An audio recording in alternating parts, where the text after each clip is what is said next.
अपर GI bleed और lower GI bleed का जो मेजर डिफरेंस कब कहेंगे हम, मैंने बताया फीचर्स थे बिटवीन अपर जीआई ब्लीड। देखें, अपर जीआई ब्लीड और लोअर जीआई ब्लीड का जो मेजर डिफरेंस कब कहेंगे हम, मैंने बताया था आप लोगों को कि लिगामेंटम और लिगामेंट ऑफ ट्रीड्स जो है ना वो एक डिमार्केशन पॉइंट है, आप लोग कह सकते हैं। ठीक है ना, एक मार्किंग पॉइंट है। तो वहां से अगर ऊपर हो रही है तो अपर जीआई ब्लीड है, और डिस्टल टू लिगामेंट ऑफ ट्रीड्स हो रही है तो जो हमारा एक निशान है, ये समझ लें, वो लिगामेंट ऑफ ट्रीड्स है, वही डिसाइड करेगा। फिर वो हेमाटोमेज के साथ प्रेजेंट करता है, और वो हेमाटोकेजिया। हेमाटोकेजिया क्या है, मैंने आप लोगों को बता दिया। ठीक है, हेमाटोकेजिया अपर जीआई ब्लीड में भी हो सकता है। देख रहे हैं कि upper GI bleed can also present with haematochezia if the bleeding is very brisk, बहुत तेज एक्चुअली। जब क्योंकि हेमाटोकेजिया क्या है, ब्लड इन द स्टूल है ना। तो अगर बहुत ज्यादा क्विकली आपको जो है वो fresh blood in the stool, right bright red in colour का, तो क्या है कि वो हमारी गैस्ट्रिक सीक्रेशंस में मिक्सअप होकर जो है ना वो उसका कलर चेंज हो जाता है। और अपर जीआई से जो वोमिटिंग में आता है उसका कलर चेंज नहीं होता, और जो लोअर जीआई से अगर हेमाटोकेजिया हो रहा होता है तो वो फ्रेश ब्लड की तरह होता है। मगर अगर बहुत तेज ब्लीडिंग हो रही है तो उसको गैस्ट्रिक जूसेस में उसको डिकम्पोज होने का टाइम ही नहीं मिला, समझ लें, उस ब्लड को, तो हेमाटोकेजिया आपका अपर जीआई ब्लीड में भी मिल सकता है। उसके बाद स्ट्रॉन्ग सपोर्टिंग फीचर्स क्या होंगे, पॉजिटिव गैस्ट्रिक लेवेज, बन क्रेटनिन रेशियो मोर देन 30 आपको मिलेगा। ठीक है, और स्ट्रॉन्ग सपोर्टिंग में इसमें blood clot mix with stool. Lower GI bleed में स्टूल के साथ ज्यादातर मिक्स होंगे, तो आपको ये सस्पेक्ट करेंगे, ठीक है, कि ये लोअर जीआई ब्लीड है या अपर जीआई ब्लीड है। सिरोसिस, अल्कोहल, एनसेड्स, एस्पाइलोरा हम ऑलरेडी डिस्कस कर चुके हैं, इनकी वजह से अपर जीआई ब्लीड होता है। ठीक है, और हिस्ट्री इंपॉर्टेंट है, मैं यही कल आप लोगों को बता रहा था कि मैंने समराइज करनी है इसमें स्लाइड्स में। तो साइन सिम्टम्स देखने हैं, एवेल्युएट करना है हमें, वाइटल साइंस के इंपॉर्टेंट है, वेस्कुलर एक्सेस वही सेम मैनेजमेंट रहेगी। ठीक है, एनजी हम डालेंगे तो उसमें माइनर ब्लीड है कि मेजर ऑनगोइंग ब्लीड है, वो हम सारा उसके अंदर नोट कर लेंगे। ठीक है, और मॉनिटर करना है आप लोगों को। अच्छा, री एंडोस्कोपी जो होता है ना, ईजीडी या ओजीडी या एंडोस्कोपी, एक ही चीज के नाम है। ठीक है, एसोफेजियल गैस्ट्रोड्यूडेनोस्कोपी भी हम कहते हैं। 24 आवर में अगर हम करते हैं आफ्टर एडमिशन में, तो ये जो है वो बेस्ट है वैसे, विद इन 24 आवर्स।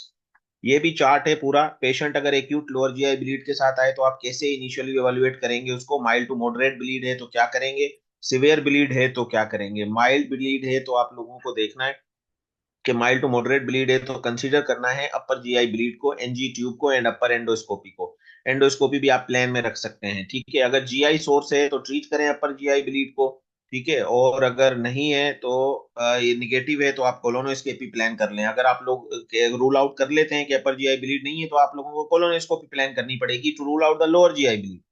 ठीक है ना, तो इसमें सोर्स को आइडेंटिफाई करना है, क्योंकि असल कोलोनोस्कोपी हो या एंडोस्कोपी हो, इनका बेसिक मकसद यही है कि हम लोगों को जो है ना वो डिटेक्ट करनी है लोकलाइजेशन ऑफ ब्लीडिंग साइट। तो अब अपर जीआई ब्लीड अगर आप लोगों ने एक्सक्लूड कर ली, अपर एंडोस्कोपी प्लान कर ली, ठीक है, उसमें आपको अपर जीआई ब्लीड नहीं मिली, तो lower GI bleed most probably हो सकती है, क्योंकि मैंने बताया हेमाटोकेजिया भी जो है वो प्रेजेंट कर सकता है अपर जीआई ब्लीड में, अगर बहुत ज्यादा ब्लीडिंग, हैवी ब्रिस्क ब्लीडिंग हो रही है तो। ठीक है, अच्छा, यहाँ पर थोड़ा आखिरी वाले पॉइंट पे आ जाए तो कैप्सूल एंडोस्कोपी जो है ना, आगा खान में तो हो रही है मेरा ख्याल है, पाकिस्तान में पीकेएलआई में भी हो रही है, जो पाकिस्तान किडनी लीवर इंस्टीट्यूट है, I think in Lahore, and Rawalpindi की भी कुछ बड़े हॉस्पिटल्स में हो रही है कैप्सूल एंडोस्कोपी। नॉन इन्वेजिव है, और वो कैप्सूल एक कैमरे की तरह होता है, एंड वो फिर आपका डिस्पोज ऑफ हो जाता है। वो तो कैप्सूल एंडोस्कोपी होती है, जिसमें मेकल्स प्लस माइनस मेकल्स स्कैन या एंट्रोस्कोपी। ठीक है ना, मेकल्स स्कैन भी हम लोग करते हैं। मेकल्स स्कैन आपका रेडियो न्यूक्लियाइड स्कैन को ही कहते हैं। ठीक है, जो मैं कल बता रहा था आप लोगों को। बहरहाल समरी पढ़ लें, GI bleed is a common presentation in emergency department है। इनिशियल मैनेजमेंट में आपको एबीसी ही करनी है, कोगुलोपैथीज को करेक्ट करना है, ट्रांसफ्यूजन करनी है पीआरबीसीज को, और प्रोटॉन पंप इनिबिटर तो हम अपर जीआई ब्लीड में देते ही देते हैं। ठीक है, स्पेशली इन प्रीवियसली डॉक्यूमेंटेड, अगर पेप्टिक अल्सर डिजीज डॉक्यूमेंटेड है, और octreotide is the drug of choice. अगर वेरिसियल अपर जीआई ब्लीड है तो आप लोगों को ऑक्ट्रियोटाइड, सेंडोस्टेटिन के जो इंजेक्शन आते हैं वो लोग हम चार चार इंजेक्शन जो है वो 1 लीटर में डाल के इन्फ्यूजन पे डाल देते हैं। मैंने डोज आप लोगों को कल बता दिया था किस डोज पे आप लोग डालेंगे, आप लोगों को स्लाइड्स मिल जाएंगी। Endoscopy is the diagnostic modality of choice in upper GI bleed. Colonoscopy is the diagnostic modality of choice of lower GI bleed. देख लें, यहाँ पर भी समरी में क्लियर हो जाती है कि एंडोस्कोपी कब हमारी इन्वेस्टिगेशन ऑफ चॉइस होगी और कोलोनोस्कोपी कब हमारी इन्वेस्टिगेशन ऑफ चॉइस होगी। और radio nuclide imaging and angiography are used in unstable patient or actively bleeding patient in which colonoscopy cannot identify a source of bleeding. Radio nuclear imaging और angiography आप लोग तब कराएंगे जब पेशेंट हेमोडायनेमिकली अनस्टेबल है। Patient क्योंकि कोलोनोस्कोपी के लिए हेमोडायनेमिकली स्टेबिलिटी जरूरी है। लेकिन अगर आपका एक्टिवली ब्लीड कर रहा है, आप लोगों को कोलोनोस्कोपी से भी आइडेंटिफाई नहीं हुआ ब्लीडिंग साइट, तो डेफिनेटली आपके पास जो नेक्स्ट इन्वेस्टिगेशन ऑफ चॉइस होगी वो रेडियो न्यूक्लियर स्कैनिंग होगी। ठीक है, कंसीडर करें कंसल्टेशन विद आईसीयू जीआई, और ये हम कल डिस्कस कर रहे थे। ये भी वही चार्ट है, वही सारी चीजें हैं जो चार्ट में समराइज हो गई हैं कि क्या क्या किस स्टेप पे हम लोगों को करना है। सस्पेक्ट करना है लोअर जीआई सोर्स को, एंडोस्कोपी नॉट इमिडिएटली अगर अवेलेबल नहीं है तो क्या करेंगे, एनजी लावेज देखेंगे। एनजी लावेज में अगर आपको पॉजिटिव मिल रहा है तो फिर क्या करना है, फिर अगेन एंडोस्कोपी पे जाना है। तो ये पूरा चार्ट वही चीजें शो कर रहा है जो अभी पीछे मैंने आप लोगों से डिस्कस की है कि इसमें कौन सा स्टेप कब लेना है हम लोगों को। ठीक है ना। तो ये वही सारी चीजें हैं। अगर आप लोगों को देखें, ये एनजी लेवेज है, अपर एंडोस्कोपी पर आ गया, फिर ट्रीट करना है अकॉर्डिंगली, क्योंकि ये सारी अप्रोचेस हेमाटोकेजिया को किस तरीके से अप्रोच करना है या अपर जीआई ब्लीड को कैसे करना है, उसमें इन्वेस्टिगेशंस कौन सी करानी है हम लोगों को, ये सारा, क्योंकि जब भी कोई ब्लीड के साथ पेशेंट आएगा तो आप लोगों को लोकलाइज करना है। हमारा पॉइंट इंपॉर्टेंट ये है कि ब्लीड कहाँ से हो रहा है। Is it from upper GI, is it from lower GI. Upper GI में हो रहा है तो कहाँ से हो रहा है, स्टोमक से हो रहा है, ड्यूडिनम से हो रहा है, एसोफेजियल वेराइसिस से हो रहा है। तो और लोअर में अगर हो रहा है तो आपका लार्ज इंटेस्टाइन से हो रहा है, हेमोराइड से हो रहा है, मतलब हमें डिटेक्ट करना है, या इन्फ्लेमेटरी बॉवल डिजीज से हो रहा है।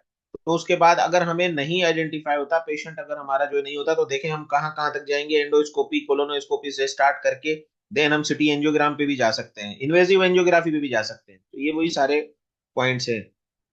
ये देख लें। अब उधर हेमाटोकेजिया का था, ये पीछे क्या अप्रोच होनी चाहिए हमें, अप्रोच टू सिवियर हेमाटोकेजिया। अगर कोई पेशेंट हेमाटोकेजिया के साथ है तो हम लोगों को क्या क्या स्टेप्स लेने हैं, और वो सारे स्टेप्स इसमें समराइज कर दिए हैं मैंने। और फिर पेशेंट अगर अपर जीआई ब्लीड का है तो ये देख लें, एनएचएस इंग्लैंड का चार्ट है। ये हॉस्पिटल्स में वैसे लगे होते हैं, लेकिन अनफॉर्चुनेटली हमारे पास जो है ना हॉस्पिटल में यहाँ पर इतने ज्यादा ये मैंने नहीं देखे, वरना ये इमरजेंसीज में ये इस तरीके के चार्ट जो है ना वो लगे होते हैं, ताकि जो भी इमरजेंसी फिजिशियंस हैं या इमरजेंसी इंटरनेशनल लेवल पे सऊदी वगैरह में तो मैं गया वहां पर तो लगे होते हैं। ठीक है ना, वो लोग क्योंकि देखे ना इट्स इजी, पेशेंट को हम जल्दी क्विकली हम लोगों को याद हो जाते हैं, इस तरीके के चार्ट बहुत इजीली याद हो जाते हैं। ठीक है ना, कि भाई पेशेंट है हमारे पास अगर आया है और हेमाटोमेसिस के साथ है तो हमें क्या क्या स्टेप्स लेने हैं, हेमोडायनेमिकली असेसमेंट करनी है और रिससिटेशन करनी है। हेमोडायनेमिकली स्टेबिलिटी क्या क्या देखना है, आईवी एक्सेस करना है, ये हो गया। और अगर हेमोडायनेमिकली अनस्टेबल है तो कौन कौन से स्टेप्स लेने हैं, हमें ये स्टेप्स लेने हैं। ठीक है, तो ये सारे स्टेप्स आपके और इंपॉर्टेंट पॉइंट आखिर में पढ़े, do not use tranexamic acid. इस ब्लीडिंग में, अपर जीआई ब्लीड और लोअर जीआई ब्लीड में जो ट्रांसमीन के कैप्सूल आते हैं, आप लोगों वो नहीं देने चाहिए इनिशियली। ठीक है, तो ये देखें चार्ट में क्या उन्होंने मेंशन किया हुआ है कि do not use tranexamic acid. क्योंकि upper GI bleed lower GI bleed आप लोकेट तो करें, कॉज को तो देखें, ट्रीट द अंडरलाइंग कॉज, ना कि हम उसको ब्लीडिंग को स्टॉप कर रहे हैं। कोई भी ओल्ड एज पेशेंट आ गया, कुछ आ गया, साइड इफेक्ट क्या है ट्रांसमीन कैप्सूल का, ट्रांसमीन कैप्सूल आपका क्लॉट बना सकता है। ठीक है, तो ओल्ड एज में है, कोमॉर्बिड्स हैं, आपको अभी आइडेंटिफाई नहीं हो रहा, तो आप पेशेंट को रिस्क पे डाल सकते हैं टू एम्बोलाई और टू स्ट्रोक। ठीक है, अच्छा ये वेरिशियल ब्लीडिंग की वजह से होगा तो क्या क्या करना है, ये भी एक इम्पोर्टेंट है। ठीक है, फिर ये अगेन समराइज कर दिया, इसमें आपका फ्लूइड आ जाता है 0.9% सेलाइन है। वेसोप्रेसर्स में टर्ली प्रेसिन, देखिए दो ड्रग अपर जीआई ब्लीड में बहुत ज्यादा इस्तेमाल होती हैं, एक सेंडोस्टेटिन और एक टर्ली प्रेसिन। ठीक है, वेसोप्रेसर्स हम कहते हैं टर्ली प्रेसिन को, ये पोर्टल हाइपरटेंशन को भी रिड्यूस करती हैं। और ऑक्ट्रियोटाइड जिसको सेंडोस्टेटिन के नाम से आते हैं ये इंजेक्शन, ये दो ड्रग्स बड़ी यूज होती हैं पर वीआई ब्लीड में। प्रोफाइलेक्टिकली एंटीबायोटिक हम लोग देते हैं, बिल्कुल देते हैं। Emergency endoscopy, again variceal band ligation, VBL जिसको हम कहते हैं शॉर्ट फॉर्म में, आप एंडोस्कोपी की रिपोर्ट्स में लिखा देखेंगे VBL, variceal band ligation. Proton pump inhibitor, Risek की इन्फ्यूजन, नेक्सम के इन्फ्यूजन बहुत चल रहे होंगे। ठीक है, एनीमा तो करना है, इलेक्ट्रोलोज एनीमिया, हेपेटिक एनकेफ के पेशेंट आ जाते हैं बहरहाल। अब ये टॉपिक हमारा हो गया क्लोज, जीआई इमरजेंसीज हो गई क्लोज। आई एम जस्ट जल्दी से मैं स्टार्ट करने वाला हूं आप लोगों के लिए जो है वो एंडोक्राइन इमरजेंसीज, राइट। ठीक है, एंडोक्राइन इमरजेंसीज स्टार्ट करें। ये क्लियर है, जीआई इमरजेंसी समझ आ गई आप लोगों को।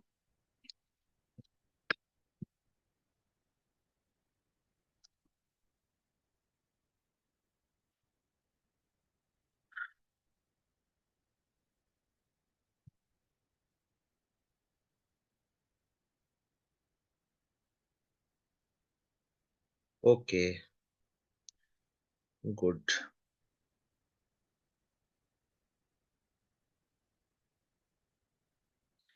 चले भाई, एंडोक्राइन इमरजेंसीज, ठीक है। तो अब हम एंडोक्राइन इमरजेंसीज को डिस्कस करेंगे और मैं कोशिश करूंगा कि हम इसको आज ही कंप्लीट कर लें, क्योंकि फिर कल मुझे आप लोगों से रिक्वेस्ट है कि मुझे 3 सेशन दीजिएगा आप लोग, मुझे 3 सेशन आप लोगों के लेने हैं, तब जाके हम इंशाल्लाह परसों हमारा ये कोर्स कंप्लीट हो जाएगा, ठीक है। तो बगैर किसी टाइम वेस्ट किए हुए मैं आप लोगों से स्टार्ट करता हूँ endocrine emergency.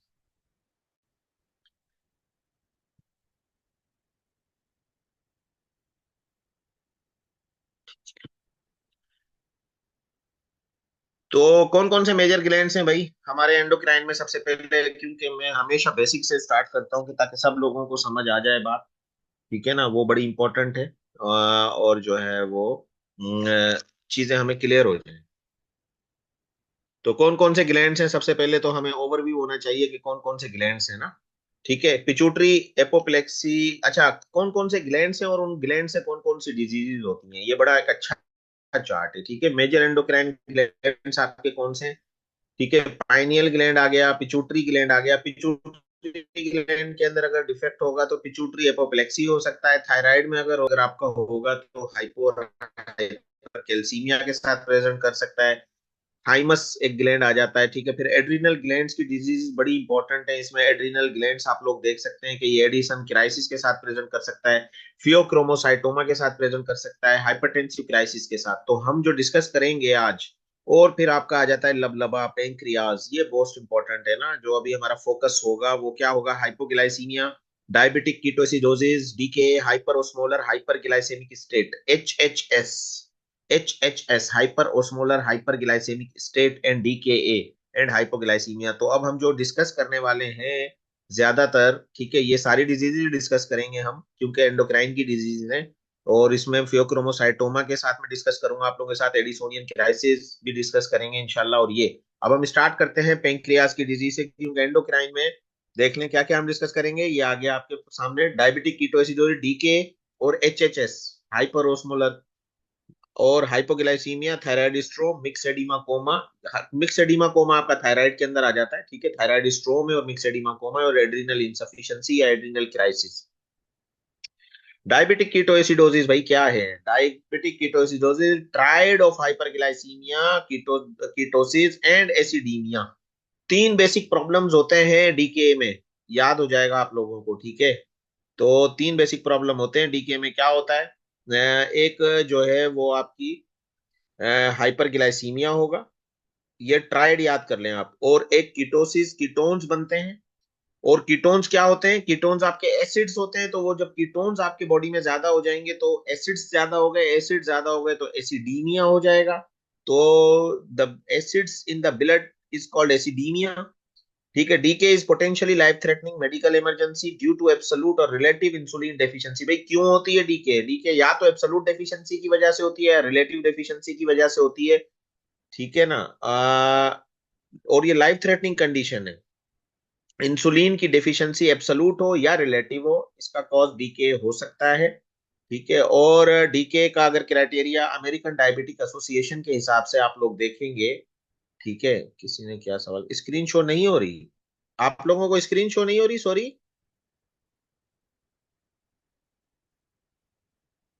You are screening sharing, I think screen show हो रही है आप लोगों को, प्लीज। ओके, ओके, ओके, सही, ठीक है। अच्छा, एडीए के, अमेरिकन डायबिटिक एसोसिएशन का डायग्नोस्टिक क्राइटेरिया डीके का आप लोग देख लें जल्दी से। Blood glucose level more than 13.8 millimole पर लीटर। अच्छा भाई, आसान सा फार्मूला बता देता हूँ आप लोगों को कि मिली मोल को कभी भी आप लोगों को अगर ये चीज मिलती है मिली मोल में, कहीं पर भी एग्जाम में बहुत सारे क्वेश्चंस में, तो आप मिली मोल को मिलीग्राम पर डेसीलीटर में कन्वर्ट करने के लिए मल्टीप्लाई बाय 18 कर दीजिएगा, ठीक है। तो आपको समझ आ जाएगा कि कितनी इसकी शुगर जो है ना वो मिलीग्राम पर डेसीलीटर में होनी चाहिए, ठीक है। ये एक आसान सा फार्मूला है। इसका फार्मूला ये है कि 1 मिली मोल आपका इक्वल होता है 18 मिलीग्राम पर डेसीलीटर के। अच्छा, पीएच आपकी 7.3 है। नॉर्मल पीएच हमारी कितनी होती है? 7.35 से 7.45 तक नॉर्मल है, ठीक है। अगर 7.3 से कम हो रही है तो मींस आप एसिड की तरफ जा रहे हैं, और अगर 7.45 से ज्यादा हो रहा है तो आप अल्कलोसिस की तरफ जा रहे हैं।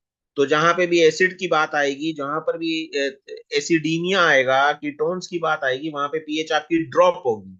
पीएच ड्रॉप होगी तो मींस क्या होगा, पीएच इज लेस देन 7.35। अच्छा, जब एसिड की बात आएगी तो बाइकार्बोनेट भी आपके कम हो जाएंगे, क्योंकि बाइकार्बोनेट एसिड का अपोजिट है। सीरम बाइकार्बोनेट आपका क्या करते हैं, एसिडिटी को जो है वो, अगर ये कम हो गए तो एसिडिटी बढ़ जाएगी।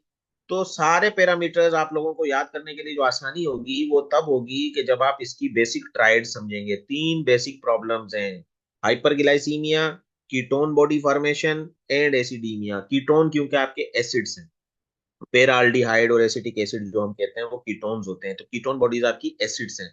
जब कीटोन फॉर्मेशन ज्यादा होती है तो एसिड फॉर्मेशन ज्यादा होती है, simple. Anion gap, anion gap क्या होता है, कैसे कैलकुलेट करते हैं, ये भी थोड़ा सा बता देता हूँ आप लोगों को। इसका भी फॉर्मूला है, ठीक है ना। इसमें हम सोडियम है, सोडियम में से माइनस करेंगे और क्लोराइड को प्लस करते हैं ना हम, ठीक है। Anion gap, normal anion gap कितना होता है, नॉर्मल एनाइन गैप आप लोगों को पता है कितना होता है? ठीक है, इसके दो फार्मूले आप लोगों को मिलेंगे। एक फार्मूला आप लोगों को मिलेगा इसके अंदर जिसमें सोडियम और पोटेशियम को हम लोग जो है ना साथ रखते हैं, और एक आप लोगों को फार्मूला मिलेगा कि सोडियम में से माइनस कर देते हैं हम, ठीक है, क्लोराइड को और बाइकार्बोनेट को। ठीक है, क्लोराइड और बाइकार्बोनेट को अगर आप जमा करेंगे और सोडियम में से माइनस करेंगे तो आपका एनाइन गैप आ जाएगा। एक इक्वेशन आप लोगों को मिलेगी सोडियम प्लस पोटेशियम कहीं कहीं पे, लेकिन बहुत सारे लोग आजकल पोटेशियम को आउट करने लगे हैं। तो सिंपल अगर मैं याद कर रहा हूँ आप लोगों को, तो ऐसे याद कर लेंगे, सोडियम और पोटेशियम आपके केटाइंस हो गए, लेट सपोज, ठीक है, और क्लोराइड और बाइकार्बोनेट आपके एनाइंस हो गए। ठीक है, जिसके ऊपर प्लस आता है वो केटाइंस है और जो जिसके ऊपर निगेटिव आता है वो एनाइंस है, ऐसे याद कर लें आप लोग। ठीक है, तो केटाइंस में से एनाइंस को माइनस कर देंगे तो एनाइन गैप आ जाएगा आपका। ठीक है, सिंपल है। कैसे आएगा मैं बता देता हूँ, एग्जाम्पल भी दे देता हूँ आप लोगों को। सोडियम अगर किसी पेशेंट का लेट सपोज के आपका जो है वो 130 है, ठीक है, 130 का आपके पास सोडियम आया है, क्लोराइड 95 है और बाइकार्बोनेट 10 है। तो आप क्या करेंगे कि सोडियम में से माइनस करेंगे, पहले आप क्लोराइड और बाइकार्बोनेट को जमा कर लें। क्लोराइड कितना बताया, 95, बाइकार्बोनेट कितना बताया, 10। ठीक है, कितना हो गया आपका, ये हो गया 105। ठीक है, 130 में से अगर आप माइनस कर देंगे 95 प्लस 10 को, सॉरी 105 को, तो 25 आपका आ जाता है। तो सोडियम में से माइनस करना है क्लोराइड को एनाइंस को प्लस करके, तो एनाइन गैप आपका निकल आएगा। बहरहाल ना, एनाइन गैप आपका नॉर्मली होता है 12 से 16, ये याद कर लीजिएगा। ठीक है, तो इसमें एनाइन गैप आपका क्या होगा, देखें मोर देन 10 कह रहा है, इसने 10 लिया है, लेकिन वैसे नॉर्मल एनाइन गैप आपका 12 से 16 होता है। तो कहने का मतलब है एनाइन गैप बढ़ेगा, जब भी एसिडिटी ज्यादा बढ़ेगी तो आपका एनाइन गैप बढ़ेगा। कीटोनीमिया में भी क्या है, कीटोन्स, कीटोनीमिया का मतलब वही है कि द कीटोनीमिया का है कि the accumulation of ketones in the blood. अच्छा भाई, ये इसका बेसिक मैकेनिज्म है। ठीक है, और बेसिक मैकेनिज्म में क्या होता है कि लीवर, क्योंकि पेंक्रियाज इंसुलिन प्रोड्यूस कर नहीं रहा है, आपके जो है वो फैट, लीवर जो है, लीवर से क्या हो रहा है ये देखें, the liver produces more glucose, ठीक है, to feed the body, but without insulin, क्योंकि इंसुलिन तो है नहीं और लीवर आपका ग्लूकोज प्रोडक्शन कर रहा है। ठीक है, अब ग्लूकोज जहां पे मिलेगा नहीं अगर बॉडी को, तो वहां पे क्या होगा, वहां पे फेट प्रोडक्शन ज्यादा होगी, और जब फेट आपका किस चीज में टूटता है, कीटोन्स में टूटता है, और जब कीटोन्स में टूटेगा तो आपके कीटोन्स सर्व कर रहे होते हैं to serve the body as a energy reservoir.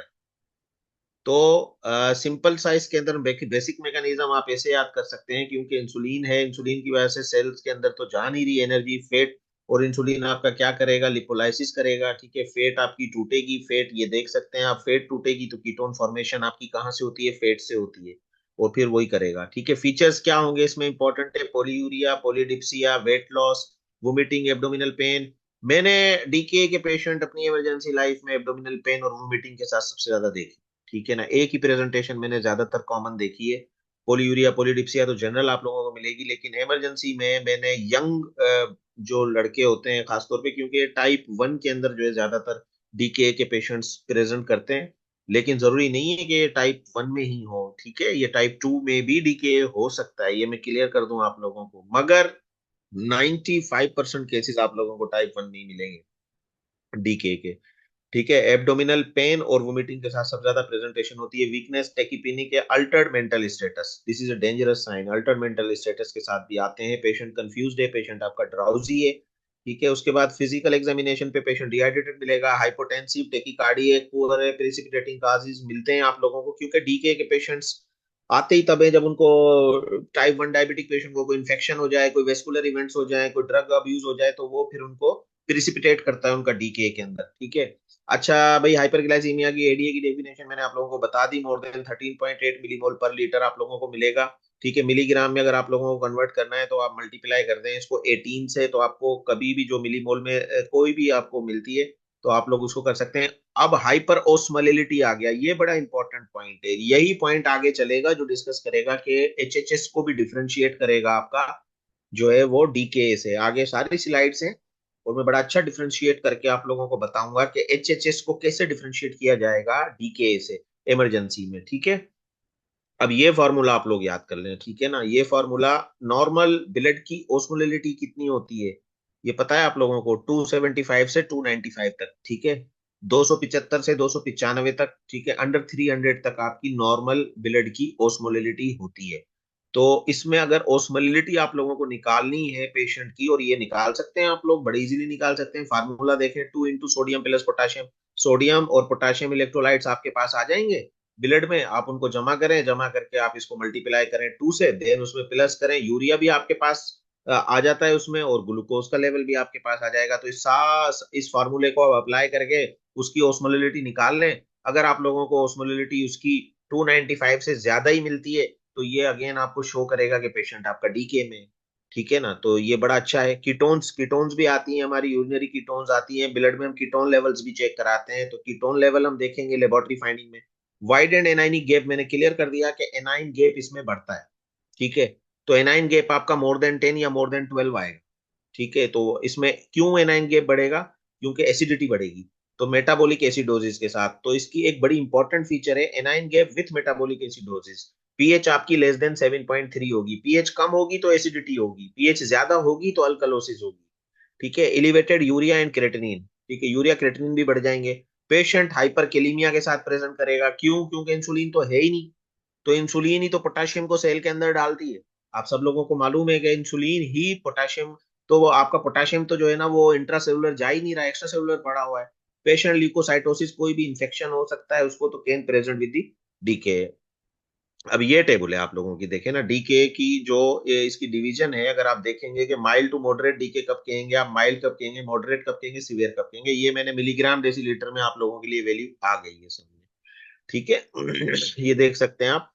तो प्लाज्मा ग्लूकोज कितना हो, मोर देन 250 से अगर आप लोगों को मिल रहा है डीके में, और मॉडरेट में भी आपको तकरीबन 250 से ज्यादा ही मिलेगा, सिवियर में आपको 250 से ज्यादा मिलेगा।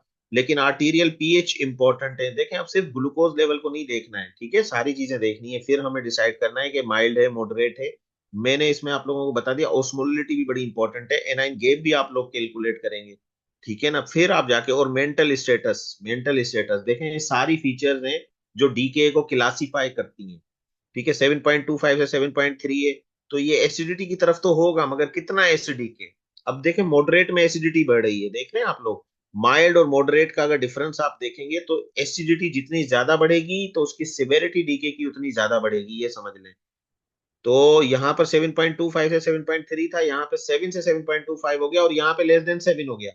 तो अच्छा है, पीएच कैसे पता चलेगी, पता है ना आप लोगों को, पीएच हमारी एबीजीज में भी आ जाती है, हम एबीजी तो कराते हैं, डीके में भी हम एबीजी कराएंगे तो वहां पे आपकी पीएच आ जाएगी। तो अगर आपकी सिवियर मेटाबॉलिक एसिडोसिस हो गई है, और फिर आपको बाइकार्बोनेट लेवल भी आप लोगों ने ऑर्डर किए, तो 15 से 18, और बाइकार्बोनेट आपके जितने कम होंगे उतनी सिवियरिटी बढ़ेगी। तो बेसिकली ये सारे वो पैरामीटर्स हैं कि इन पैरामीटर्स सिर्फ आपको ग्लूकोज लेवल पे डिसाइड नहीं करना कि पेशेंट को डीके माइल्ड है कि मॉडरेट है या सिवियर है। पेशेंट के जो असल डिसाइडर है ना फैक्टर्स, वो आपके हैं सीरम बाइकार्बोनेट, आपका पीएच, ठीक है, आपकी ब्लड पीएच, आपके बाइकार्बोनेट लेवल, आपके यूरिन कीटोन्स, तो खैर ये नॉन स्पेसिफिक हैं आपके। ठीक है, और एनाइन गेप।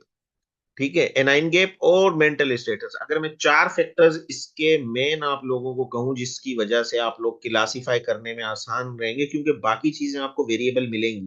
कीटोन आपको मिलेंगे पॉजिटिव, माइल्ड मॉडरेट सीवियर सब में पॉजिटिव मिलेंगे, ठीक है ना, यूरिनरी में भी कीटोन आपको सब में मिल जाएंगे। लेकिन जो डिफरेंशिएटिंग पॉइंट करेगा माइल्ड मॉडरेट सीवियर को, वो करेगी आपकी pH, bicarbonate level, mental status और एनाइन गैप। ठीक है, तो anion gap with metabolic acidosis is the marker of DKA. ठीक है, सीरम ओस्मोलैरिटी का फार्मूला ये है, मैंने आप लोगों को बता दिया, टू मेजर्ड सोडियम पोटेशियम। ठीक है, और ग्लूकोज को देखें फार्मूला लगा हुआ है कि ये 18 को आप कन्वर्ट कर सकते हैं। अच्छा, अगर आपको मिलीमोल में ही चाहिए तो आप इसको डिवाइड कर दें 18 से, और अगर आपको मिलीग्राम पर डेसीलीटर में चाहिए तो आप इसको जो है ना वो मल्टीप्लाई कर सकते हैं। तो ये एनाइन गैप का फार्मूला भी मैंने इसमें ये देख सकते हैं आप, सोडियम है minus chloride plus potassium plus bicarbonate, ये आप एनाइन गैप कैलकुलेट कर सकते हैं। ठीक है, अब देखें सोडियम भी हमारे पास इमरजेंसी में आ जाता है, क्लोराइड भी हमारे पास होता है, बाइकार्बोनेट भी हमारे पास होता है, हम इलेक्ट्रोलाइट्स तो कराएंगे ना जब हम लेब्स भेजेंगे, तो आपके पास वैल्यूज तो होंगी, तो हम लोगों को निकालना आना चाहिए, और नॉर्मल वैल्यूज हम लोगों को पता होनी चाहिए कि भाई नॉर्मल सीरम ओस्मोलैरिटी कितनी है। ओस्मोलैरिटी का फार्मूला भी मैंने आप लोगों से शेयर किया। ठीक है, अगर मिलीमोल में आपके पास आ रहा है तो आपको पता होना चाहिए कि मिलीमोल को कैसे कन्वर्ट करेंगे मिलीग्राम में, और अगर मिलीग्राम में है, अगर आपको मिलीमोल वाले हैं बहुत सारे, कुछ लोग मिलीमोल में प्रेफर करते हैं, तो आप उसको डिवाइड कर देंगे 18 से। तो ये कुछ फार्मूला हम लोगों को रटे होने चाहिए, और सिंपल से फार्मूला है ये। ठीक है, तो डिफरेंशियल डायग्नोसिस में hyper glycaemic hyper osmolar state. ठीक है, डिफरेंशियल डायग्नोसिस में क्या क्या आ जाता है डीके की, आपको एचएचएस से डिफरेंशिएट करना है, आपको स्टारवेशन एंड अल्कोहलिक कीटोएसिडोसिस से डिफरेंशिएट करना है। ठीक है, आपको मेटफॉर्मिन की जो हिस्ट्री मिलेगी डायबिटिक पेशेंट में, क्योंकि मेटफॉर्मिन भी लैक्टिक एसिडोसिस कराता है। और ये बड़े इंपॉर्टेंट क्वेश्चंस हैं, injection of methanol isopropanol alcohol and paraldehyde can also alter anion gap and osmolarity and need to be investigated. बहरहाल अब इंपॉर्टेंट पॉइंट ये है कि hyper osmolar HHS is not associated with ketosis. ठीक है, ये एक डिफरेंशिएटिंग पॉइंट आ गया जो डीके में, क्योंकि डीके तो एसोसिएटेड है with ketosis. Starvation and alcohol ketoacidosis are not characterised by hyperglycaemia. अच्छा, जो स्टारवेशन और अल्कोहलिक जो कीटोएसिडोसिस होगी उसमें भी आपको एसिडिक मिलेगा, मगर उसमें हाइपरग्लाइसीमिया आपको मोर देन 200 जो है वो नहीं मिलेगा, और बाइकार्बोनेट लेवल आपके लेस देन 18 नहीं मिलेंगे। ये एक डिफरेंशिएटिंग पॉइंट है कि जो एसिडोसिस पेशेंट अगर प्रेजेंट है, लेट सपोज कि ड्यू टू एनोरेक्सिया की वजह से या अल्कोहल की वजह से अगर कोई पेशेंट आपको आ जाता है, और आपको डिफरेंशिएट करना है कि इस पेशेंट की जो है ये डीके तो नहीं है, ठीक है, या ये पेशेंट एनोरेक्सिया या अल्कोहलिक की वजह से एसिडीमिया में है, तो आप लोगों को देखें इंपॉर्टेंट दो पॉइंट मिल गए, अगर आपको हाइपरग्लाइसीमिया उसका 200 से ज्यादा नहीं मिलेगा और बाइकार्बोनेट 18 से कम नहीं मिलेंगे। ये एक इंपॉर्टेंट पॉइंट है, अगर इससे ज्यादा मिल रहे हैं तो आप लोग सस्पेक्ट करेंगे DK with hypotension and history of metformin use. इसमें क्या है, लैक्टिक एसिडोसिस है, जहां जहां एसिड जमा होगा वहां लैक्टिक एसिडोसिस होगी, और जो जो कॉजेज लैक्टिक एसिड्स एसिडोसिस की हैं, कीटोन्स के हैं सिंपल में, तो वहां कीटो एसिडोसिस होगी, उन कॉजेज को हम लोगों को रूल आउट करना होगा। Lactic acid level more than 7 should be suspected. ठीक है, अगर लैक्टिक एसिड लेवल हम कराते हैं और हमें 7 मिलीमोल पर लीटर मिल जाते हैं ब्लड में, और मेटफॉर्मिन की हिस्ट्री भी आपको मिल जाती है, तो you have to suspect the lactic acidosis. Injection of methanol isopropanol जो है कैन आल्सो, ये भी एनाइन गैप का आपका डिस्टर्ब करेगा। अब देखें ये यहाँ पे ये टेबल मजीद क्लियर कर देगी आप लोगों को, ये पूरा बहुत ही अच्छी टेबल है कि DK, HHS, starvation and uremic acidosis, अब सबके अंदर जो है ना कीटोन्स भी हैं, सब एसिडिक की काज भी कर रहे हैं, मेटाबॉलिक एसिडोसिस के कॉजेज भी हैं, तो हमें डिफरेंशिएट करना है क्या क्या डिफरेंशिएटिंग पॉइंट है। डीके में देख लें, पीएच आपकी जो है वो कम होगी क्योंकि एसिडिटी है। एचएचएस का डिफरेंशिएटिंग पॉइंट पीछे ही मैंने आपको बताया कि कीटोसिस के साथ एसोसिएटेड नहीं है, यही एक डिफरेंशिएटिंग पॉइंट है। यहाँ पे देख रहे हैं पीएच आपका नॉर्मल मिलेगा एचएचएस में, ठीक है, और स्टारवेशन में भी नॉर्मल मिलेगा, और यूरेमिक एसिडोज में माइल्डली होगा, तो मतलब पीएच का बड़ा रोल है। मैंने 4 फैक्टर्स आप लोगों को काउंट कराए, ठीक है, जिसके अंदर मैंने बताया था आपको अल्टरनेट मेंटल स्टेटस, पीएच है, बाइकार्बोनेट लेवल है, और एनाइन गेप है। तो ये 4 फैक्टर्स बड़े इंपॉर्टेंट हैं टू डिफरेंशिएट। बाकी चीजें आपको वेरिएबल मिल सकती हैं, ग्लूकोज लेवल आपको सब में, किसी में 250 भी मिलेगा, किसी में मिलेगा। अच्छा, अब एचएचएस हाइपर ग्लाइसेमिक, ये जो हम डिस्कस कर रहे हैं, मोर देन 500 आपको इसमें मिलेगा। ठीक है, लेकिन डीके में भी आपको प्लाज्मा ग्लूकोज लेवल बढ़ा हुआ मिलेगा, कोई इशू नहीं है, मगर स्टारवेशन में आपको नॉर्मल मिलेगा और यूरेमिक एसिडोज में नॉर्मल मिलेगा। अच्छा, ग्लूकोसूरिया में 2+ का आपका जो है वो ग्लूकोज आ जाएगा, ठीक है, यूरिन के अंदर डीके में, और एचएचएस में भी देख रहे हैं तो इसमें भी आ रहा है, लेकिन स्टारवेशन और यूरिमिक एसिडोसिस को डिफरेंशिएट करना आसान है, उसमें आपको 0 0 मिलेगा। लेकिन अब ग्लूकोसूरिया ग्लाइकोसूरिया पे तो हम डिसाइड नहीं कर सकते कि इस पेशेंट को डीके है या इस पेशेंट को एचएचएस है। ठीक है ना, इसका जो डिफरेंशिएटिंग पॉइंट अगर आ रहा है आप देखेंगे तो वो पीएच है। ठीक है, या फिर प्लाज्मा ग्लूकोज लेवल भी इतना ज्यादा स्पेसिफिक नहीं होगा, क्योंकि कभी कभी डीके का पेशेंट भी 400-500 की शुगर के साथ आ जाएगा, कोई बड़ी बात नहीं, 500 की शुगर मिल गई आप लोगों को। ठीक है ना, तो दूसरे फैक्टर्स हम लोगों को देखना है रूल आउट करने के लिए। एनाइन गैप, फिर देखें एक इंपॉर्टेंट पॉइंट आप लोगों के लिए आ गया है। अच्छा, कीटोन्स जो है वो बहुत ज्यादा पॉजिटिव होंगे, और इसके अंदर या तो जीरो होंगे या जो है वो माइल्डली थोड़े से इंक्रीज होते हैं, क्योंकि कीटो एसिडोसिस के साथ एसोसिएटेड नहीं है। एचएचएस का डिफरेंशिएटिंग पॉइंट डीके से है ही मेन ये कि वो कीटोएसिडोसिस के साथ एसोसिएटेड नहीं है। ठीक है, वहीं पे आपका पीएच जब कीटोएसिडोसिस के साथ एसोसिएटेड नहीं है तो आपका पीएच भी नॉर्मल है। ठीक है, और प्लाज्मा का जो कीटोन लेवल है आप देख सकते हैं कि कीटोन्स बहुत ज्यादा आपको डीके में पॉजिटिव मिलेंगे, लेकिन एचएचएस में आपको थोड़े बहुत बढ़े हुए मिल सकते हैं, लेकिन इतना कोई सिग्निफिकेंट नहीं मिलेंगे। स्टारवेशन में भी देखें, इतना थोड़े बहुत आपको स्टारवेशन में भी मिलेंगे, और यूरेमिक एसिडोज में तो मिलेंगे ही नहीं। एनाइन गैप अगेन एक डिफरेंशिएटिंग फैक्टर है, एनाइन गैप को याद कर लें, ये इंपॉर्टेंट है। एनाइन गैप आपको बढ़ा हुआ मिलेगा डीके में, और एनाइन गैप आपको नॉर्मल मिलेगा एचएचएस में। ठीक है, और फिर ओस्मोलिटी बड़ी इंपॉर्टेंट है।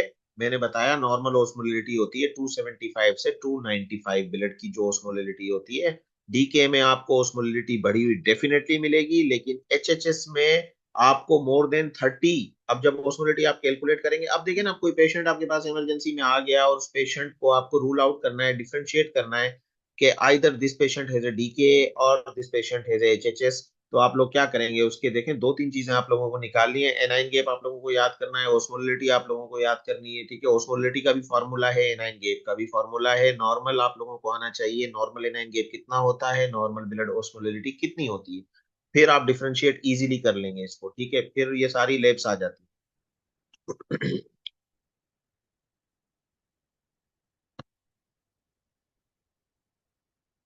यहां तक समझ आ रही हैं चीजें आप लोगों को? ठीक है, ये स्लाइड अभी तक कंटिन्यू है। ठीक है। कीटोन्स को देख लें, फिर और फर्दर अभी डीके को lactic acid acidosis, alcohol keto acidosis और methylene blue ethylene glycol acidosis के साथ कैसे डिफरेंशिएट करेंगे। पिछले वाली जो टेबल थी वो शो कर रही थी, ठीक है, कि डीके, एचएचएस और स्टारवेशन और यूरेमिक एसिडोसिस को कैसे डिफरेंशिएट करना है। ये वाली जो टेबल है, ये डीके और लैक्टिक एसिडोसिस को, ये सारी आपकी डिफरेंशियल डायग्नोसिस है, देखें कि हमें ये बड़ी इंपॉर्टेंट है। और इसमें अगेन पीएच का बड़ा रोल है, मैं आप लोगों को बता दूं, एनाइन गेप का बड़ा रोल है, ऑस्मोलिटी का बड़ा रोल है। ठीक है ना, सिर्फ ग्लूकोज की बेस पे हम डिसाइड नहीं कर सकते। ठीक है, कि ग्लूकोज तो क्योंकि मैंने बताया आपको एचएचएस में भी आपको 500 का मिल जाएगा, डीके में भी 500 का मिल जाएगा, लेकिन दूसरे उसके साथ फैक्टर्स हमें देखने हैं। ठीक है, ये बहुत अच्छी टेबल है कि जो आप लोगों को जो है बड़ी डिफरेंशिएटिंग पॉइंट्स इसके अंदर लिखे हुए हैं। पीएच को सबसे पहले देखें, एनाइन गैप को देखें, ओस्मोलिटी को देखें। ठीक है, कीटोन्स को भी देखें, कीटोन्स मैंने आप लोगों को बताए थे, ये देख लें। तो ये डिफरेंशिएटिंग डिफरेंशियल डायग्नोसिस है। तो बहरहाल मैनेजमेंट कैसे करेंगे, अब इंपॉर्टेंट ये हम आ जाते हैं। मैनेजमेंट देखें, इंपॉर्टेंट है fluid therapy, insulin therapy, electrolyte management से ट्रीटमेंट ऑफ अंडरलाइंग काज। असल है इसमें फ्लूइड फ्लूइड फ्लूइड फ्लूइड, याद कर लें, इंसुलिन फ्लूइड इंसुलिन और इलेक्ट्रोलाइट्स को तो आप लोगों को, क्योंकि काम ही इसमें इलेक्ट्रोलाइट्स का हो रहा है, आप लोग देख सकते हैं सोडियम पोटाशियम बाइकार्बोनेट क्लोराइड। ठीक है, तो सारा गेम जो है वो एनाइंस का है। एनाइन गैप को आप लोगों को कवर करना है, तो बड़ा इजीली याद हो जाता है कि इसमें क्या मैनेजमेंट करना है। भाई फ्लूइड देना है, डेफिशिएंसी किस चीज की है, मैकेनिज्म जिनको पता है कि डीके में या एचएचएस में क्या होता है। इंसुलिन की मैंने बताया रिलेटिव डेफिशिएंसी होगी, एब्सोल्यूट डेफिशिएंसी होगी, तो इंसुलिन देना है। तो कॉज अगर हम लोगों को पता है, फिजियोलॉजी हम लोगों को याद हो गई, तो मैनेजमेंट बहुत इजी हो जाती है। फ्लूइड देना है, पेशेंट डिहाइड्रेटेड होते हैं, फ्लूइड इसकी मैनेजमेंट की मेन पॉइंट है। इंसुलिन इन्फ्यूजन है, इलेक्ट्रोलाइट मैनेजमेंट से, क्योंकि इसमें एनाइन गैप का इशू है, एसिड्स का इशू है, treatment of underlying cause. Patient अगर इन्फेक्शन ने प्रिसिपिटेट किया है, डीके या एचएचएस जो भी है, तो उसको ट्रीट करेंगे अंडरलाइंग काज को। ठीक है, फ्लूइड थेरेपी कैसे देंगे भाई, क्या करेंगे? ठीक है ना, ये एक इंपॉर्टेंट है। तो फ्लूइड थेरेपी,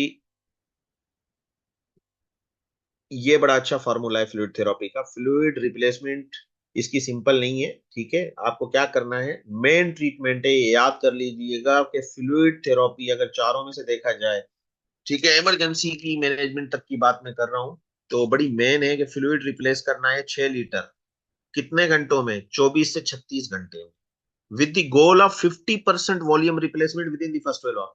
पहले 12 घंटे में आप लोगों को तकरीबन 3 लीटर फ्लूइड दे देना है। टारगेट हमें रखना है कि भाई हमें इस पेशेंट को, डीके का पेशेंट है, हम लोगों ने टारगेट कर लिया, अब हमें उसको देना है 6 लीटर फ्लूइड हमें देना है। सबसे पहले ये याद कर लें कितने देर में देना है, 24 से 36 घंटे में देना है। और शुरू के 12 घंटे की जो हमारी, फर्ज करें कि रात की अगर नाइट शिफ्ट है आप लोगों की, 12 घंटे की शिफ्ट है, तो आप अपनी शिफ्ट में कम से कम 3 लीटर उसको देकर जाएंगे। ठीक है, तो ये हमारा टारगेट है। अब क्या करेंगे, 1 pint over 30 minute for 1 hour, 1 घंटे तक। ठीक है ना, 30 minute, 1 pint over 30 minute for 1 hour, 1 घंटे तक चलेगा। 1 लीटर फ्लूइड आपका यहाँ पे चला गया स्टेप 1 में। स्टेप 2 में फिर आपका जो है वो फॉर 2 आवर, 2 घंटे तक चलाएंगे फिर। ठीक है, 1 पिंट को, तो ये 2 लीटर चला गया आपका। तो इस तरीके से बहरहाल ये पूरे स्टेप मैनेजमेंट है। और भी मैंने इसको आसान किया है आप लोगों के लिए, अगली स्लाइड में एक आगे स्लाइड आप लोगों की आएगी।